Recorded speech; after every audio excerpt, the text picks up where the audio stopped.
Or shut it off. Shut it off. Shut it off. Look, the curtain's been pulled aside, little man. We know who you are. You're running a scam. You're trying to seize control of the entire society. If you're trying to fly to Canada, for example, and you have a guitar that's 50 years old, they could stop you from traveling. They could take your guitar, and you can even be fined. That sounds like a pretty typical of the trend of loosely worded and selectively enforced laws that's been happening for a while. You see them popping up more and more. That doesn't shock me. Just another crackdown. Just when's it going to stop? You know, it's like, what else are they going to take? They're raiding people for the wood, old wood. I mean, if this precedent goes through, where does it stop? If it's from another country, it's been exported, then there's going to be these laws that say that if I try to leave the country with my baby, that they're going to take it from me or fine me. That's not fair, man. You know, I'm not even a musician, but, you know, being in that community, that just makes me feel totally violated and vulnerable. It kind of reminds me of the way, like, Monsanto tries to restrict home gardens and say they're organic farms. By doing that, they're trying to take more of our civil liberties, and they're just basically trying to strip all our rights and show us their cards. It doesn't seem to be a due process sort of situation in the slightest, and it seems to be much more far-reaching. If you get on a plane and you want to travel out the country, there's a chance that if you have a guitar with you, let's say it's an older guitar, that you could be restricted. You could be fined, or they could even take your guitar from you. What do you think about that? I say Big Brother's wreaking havoc on the free world every step of the way. Okay, those are just some of the special reports you get only as a subscriber to PrisonPlanet.tv. This is the InfoWars Nightly News, and the whole program is just getting started. Coming after the break, we're going to recap some of the important guests we've had on in just the past 2 weeks. Stay with us. You don't need me to tell you that humanity is in a deep crisis. Everyone can feel it. We know a tectonic struggle is now taking place between the forces of freedom and those who love darkness, bondage, and enslavement. Yes, my friends, evil is rising. But take heart. For every action, there is an equal and opposite reaction. Recently, New World Order operative Hillary Clinton admitted they're losing the info war. We are in an information war, and we are losing that war. The globalists are scared. They've overreached. The future of the info war is in your hands. Join PrisonPlanet.tv. Download the thousands of special video reports, ebooks, and more, and get them out to everyone you know. Continue to spread the word about the broadcast on YouTube, Facebook, Twitter, and every other globalist propaganda platform. We are going to use their system against them. The info war now goes into high gear.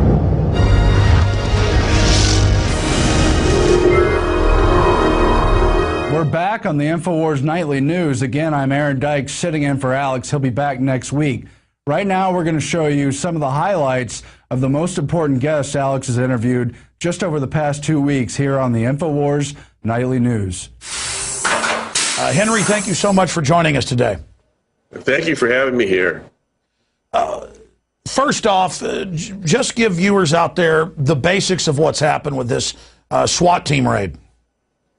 Well, last Wednesday we had, well over a couple of dozen armed agents with weapons and, in some cases, bulletproof vests and SWAT attire come into our facilities,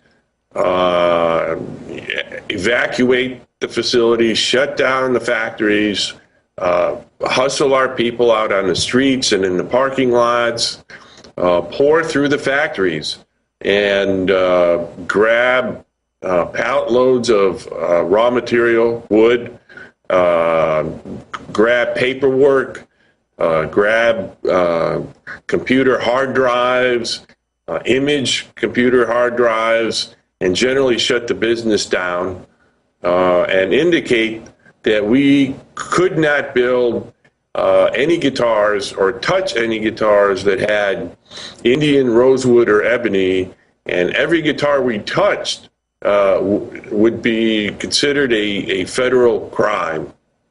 Wow. Now, you are a non-union shop, correct? Yes.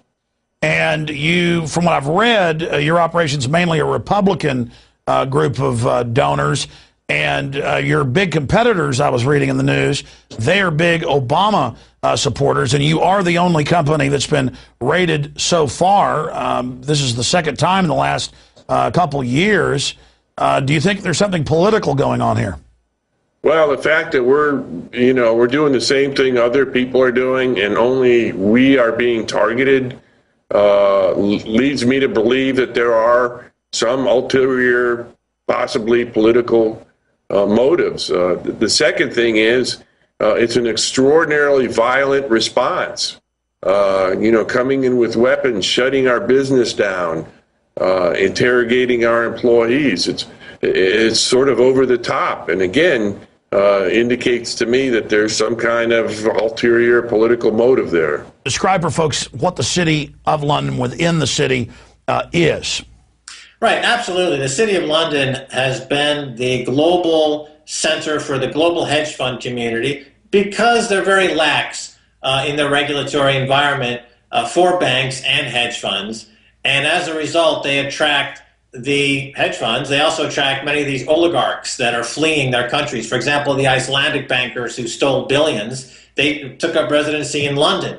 And they give them safe harbor. As a result, in a perverse way, the real estate in London is out of reach for the average person because of the price appreciation due to the inclusion now in the arrival of all these oligarchs from Iceland or from Russia, different territories around the world where they have been able to totally co-opt the system, confiscate wealth. But London is definitely the center of the global arbitrage and the global money laundering business as well. And as a result, it attracts all sorts of these kleptocrats and oligarchs. And the City of London, which is their quote-unquote Wall Street, it's a principality within London, and it fits amongst these other there's a couple of other territories in the world. I believe Washington, D.C. is one of them, and so is the Vatican. These are three centers of it's its own sovereign, if you will, and they have their own government, and they kind of communicate with each other. It's part of the ability of the elite to communicate with each other completely outside of any sovereign that is reportable to the public. It's a private sovereignty. And obviously with the Queen and the monarchy also nearby, there's a lot of communication there as well. There's a lot of wealth that's being controlled. Remember, Gordon Brown last year talked about the shadow banking system. And this is a $14 trillion banking facility that's completely outside of the normal channels of the banking system, as completely unregulated. It's completely non-visible, non-transparent. And this is where many of the stock deals go down and where a lot of the inside information is capitalized on before becoming public, because it's done completely out of view of the public. Can Ron Paul win? Yeah, Ron Paul can win. And in fact, the fear that the media is exhibiting by first trying to put the blackout on him, and then, of course, demonizing him when they're not blacking him out, shows that they are very afraid. He's talking about issues that are resonating with the American people as never before, issues that threaten the establishment, everything from the Pentagon to the CIA to the Federal Reserve to the bankocracy and all the rest of the power elite in Washington. They're being threatened. They're worried. And they wouldn't be they wouldn't be saying anything about Ron Paul. Rush Limbaugh, Hannity, Bill O'Reilly, all the rest of these people would not be denouncing him if he didn't threaten the apparatus that they're part of. So he can win, and as you say, he's moving up in the polls. He's moving up slowly, but he's moving up organically. He's getting more and more people, young people especially, but people of all ages in all different states, not only in this country, I might add, but around the world. People are Ron Paulians in every country. So this is an international movement. It bodes so well for the American future as we face, of course, terrible economic and other kinds of troubles. But this is the bright spot in America today, is the Ron Paul movement. With more on this incredible scandal that threatens to bring down the Obama crime operation is Larry Pratt, the executive director of Gun Owners of America, the only no-compromise pro-Second Amendment organization here in the United States. Larry Pratt, thank you so much for joining us. It's a real pleasure to be with you, and I agree with your assessment.